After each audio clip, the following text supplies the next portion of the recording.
about the origination outlook for home loans specifically. I know you called out some fulfillment partner issues. Can you just talk a little bit about whether you see that easing in the back half, and could home loan originations accelerate? And then, could you also just talk about the backdrop of competition and the softening refinance environment? How does that affect how you think about home loan originations for this year and next? Thank you. Yeah, we do have an opportunity to significantly improve the value proposition to our members in home loans and our execution on the operational side. The execution and operational side is what's holding us back. We have moved from an existing partner to one entirely new partner. In doing that move, things haven't proceeded as fast as we'd have liked, which is a great highlight for how the diversification of our business allows us to overcome something that's underperformed. And so two things have happened in the home loan business. One, we've moved to that new partner, and there's growing pains and execution pains there. At the same time, the team has had the additional challenge of the mix of home loans moving from refinancing more towards purchase. Purchase is a different operational process, as you can imagine, and it's really critical in those scenarios that you hit closing dates, et cetera. And so we're erring on the side of trying to provide the best level of service we can. And so we really haven't stepped on the gas pedal as it relates to driving top of the funnel demand, because we want to make sure we can get the backlog of loans that we have in the system, especially in purchase, through the system successfully. There were definitely challenges there, and we underperformed in the quarter. I'm confident the team has the right plan and will work its way out throughout the course of the year. It's a product our members love. Still 60% of the home loans we do are from existing members. It's one of the most important financial decisions they'll make. It's one of the probably biggest emotional decisions that they'll make. And we need to be there for them and give them a great product and a great service. And it is still a huge opportunity for us, given how few loans we've done for our members and the magnitude of the user base that we now have. Not to mention stealing share from as a first product. Well, Anthony. Good, thank you. Thank you for your question. Our next question comes from Mihir Bhatia from Bank of America. Hi, thank you for taking my questions. Maybe just to start, can you just talk about your macro expectations for the rest of the year? Yeah, absolutely. So in terms of the overall macro expectations, we are assuming that rates will continue to increase. What we've baked into our forward guidance is that we would have 7 additional rate hikes between now and the end of the year. Got it. And then anything on the rest of it, any other color you can provide beyond just the rate hikes? Like, just what are you assuming for, I guess, unemployment, consumer health, those kinds of things? Anything at all you can provide there? Yeah, we're assuming that the inflationary environment stays similar to where it is today. We are not assuming a recession. We do have early warning, frameworks that will allow us to get in front of some type of deterioration in the economy that's of the magnitude that would have an impact on life and loan losses.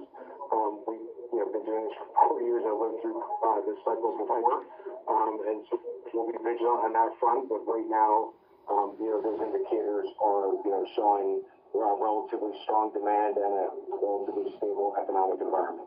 And as Chris mentioned, the performance of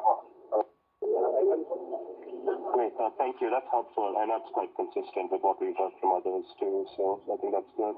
I think one other question I just had to follow up in terms of, I think John asked about KPIs within the bank earlier, and I apologize if I missed this. But did you give the direct deposit penetration rate maybe with your members and just the amount of cross-sell you're seeing between bank deposit holders and your other loans? Thank you.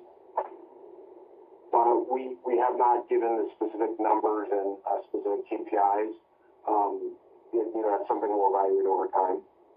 The only thing I said was that the weekly ads have doubled since we came into Q2 versus Q1, and on prior calls we had seen a good ramp increase based on our strategic focus in the area by adding critical elements of value to the equation.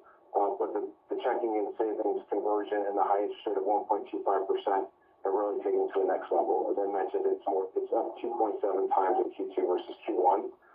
And we've seen an increasing conversion of accounts funded to direct deposit at 60% in conversion. Understood. Thank you. No, and good execution again for the quarter. Thank you. Thank you. Thank you for your question. Our next question comes from Tim Chiodo with Credit Suisse. Please proceed. Great. Thanks a lot for taking the question. I wanted to dig into the financial services segment for the non-interest income. So strong growth year over year, absolutely. But when we looked at it on a quarter-over-quarter basis, maybe there's just some seasonality there. Maybe you could just help us in the modeling of how we should think about the non-interest income for that segment into Q2, Q3, and really for the rest of the year. Yeah, I can take that one, Tim. So what I would say is we saw really good momentum year over year, as you alluded to. Quarter over quarter, we saw a sequential growth in products of about 15%. Money and credit card combined delivered $10 million of revenue in the quarter. That was up $2 million or 22% sequentially. That was primarily driven by interchange as well as some NIM. Our Lantern and Pagaya businesses combined, or lending as a service, delivered $8 million on the quarter. That was up $2 million sequentially, or 30%. And then our Invest business delivered $5 million of revenue. What I would say in terms of the forward outlook, again, we don't provide it at the product level, but we do expect to see continued strong momentum and growth in product count across all of the products, as well as improvement in monetization.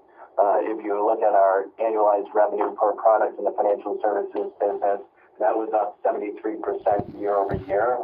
So we've made really good improvements over the last several quarters in continuing to monetize those products and members, and we expect that to continue going forward. And the way that that's going to increase is through, continuing to drive continuing to drive spend. We're seeing really good trends in that right now, especially opening the bank, and then obviously launching new products and features like options that we expect to do by the end of this year. And there's one thing to remember, and I think people know this, but just in case, we'll have the bank for a full quarter in Q2, which will benefit that segment, versus only 1 month in Q1. Excellent. Great. Thanks a lot, Chris. Really appreciate that. The other one was just a quick follow-up. Just so you made a comment that kind of caught my attention in the prepared remarks around strong new accounts at Galileo for sure, but then also you mentioned in terms of new customers, a couple that were in the B2B area. If you could just put some additional context around that, that would be greatly appreciated.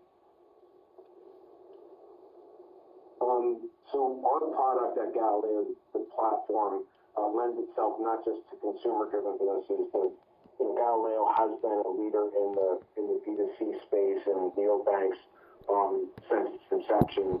Since we bought it, we've seen an increasingly amount of demand in enterprise space. The number 2 partner within Galileo, which has been number 2 for years, is actually an enterprise customer, not a consumer customer. So it has that flexibility. And so we've signed a number of enterprise partners, some of which that is for accounts payable, accounts receivable payments, and working capital, in addition to other types of businesses that are in the gig economy. So we're not naming specific names. We'll announce those in conjunction with our partners as opposed to during our earnings call. But that's increasingly a big channel for us, and we have a product pipeline to better serve the enterprise and SMB space holistically based on the demand we're seeing. Excellent. Thank you, Anthony. Appreciate you guys both taking those questions.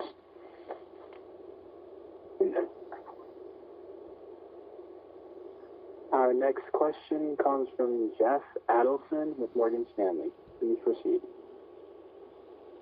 Hi, good evening, Anthony and Chris.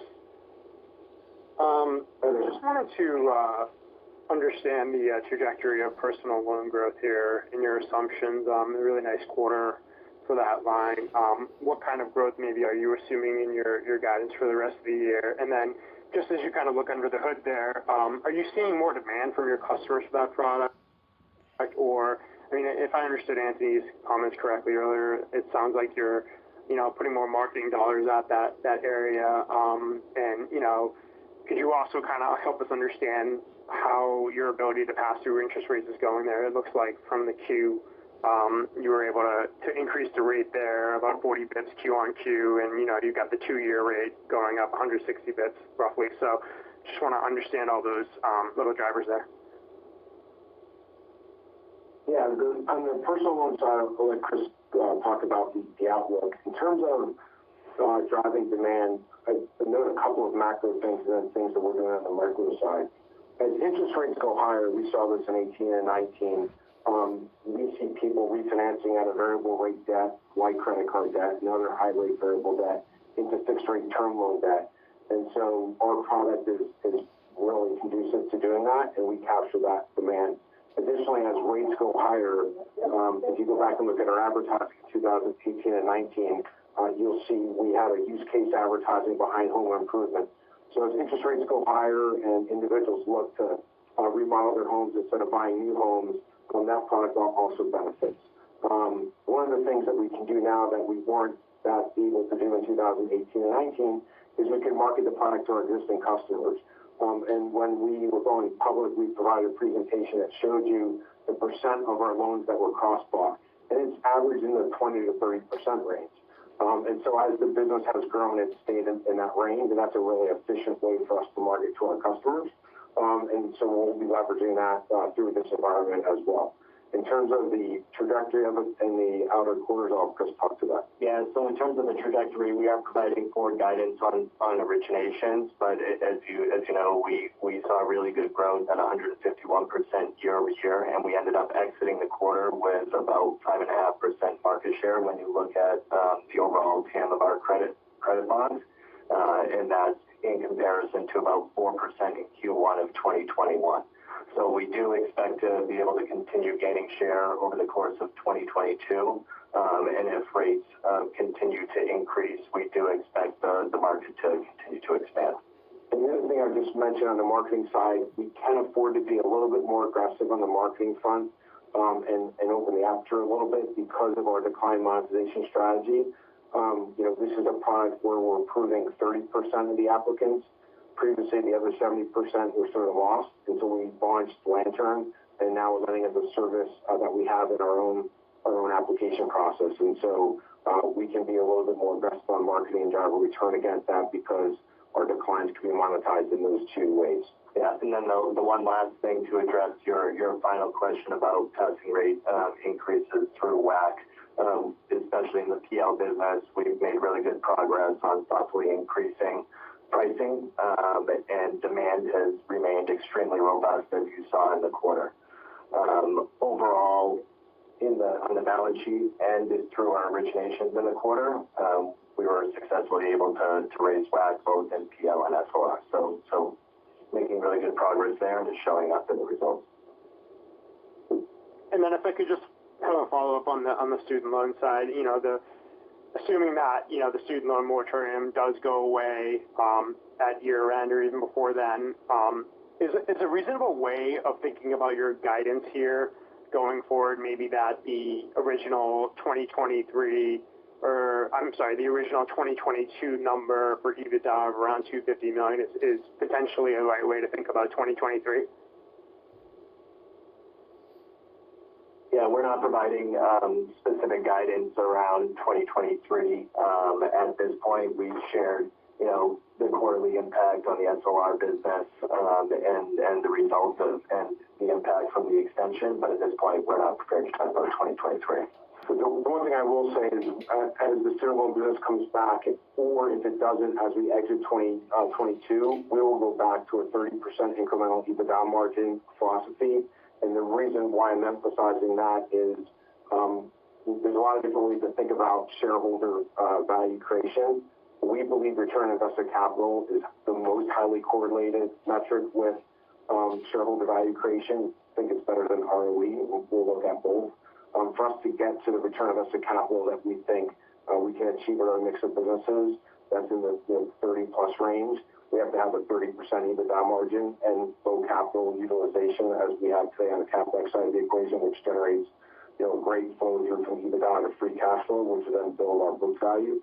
And so as we exit 22 with or without student loans, we'll be back to a 30% incremental EBITDA margin.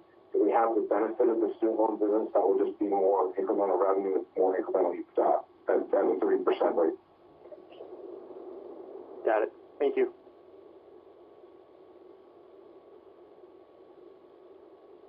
That is the end of our Q&A session. Now I'll turn the call over to SoFi CEO, Anthony.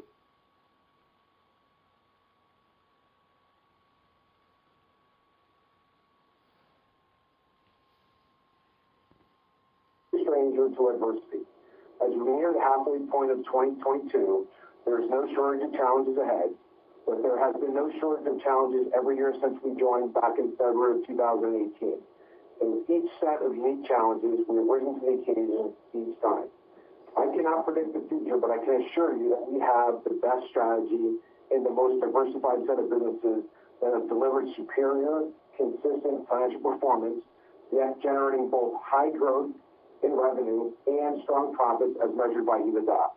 We also have significant financial resources with more than $5 billion in capital and a battle-tested team.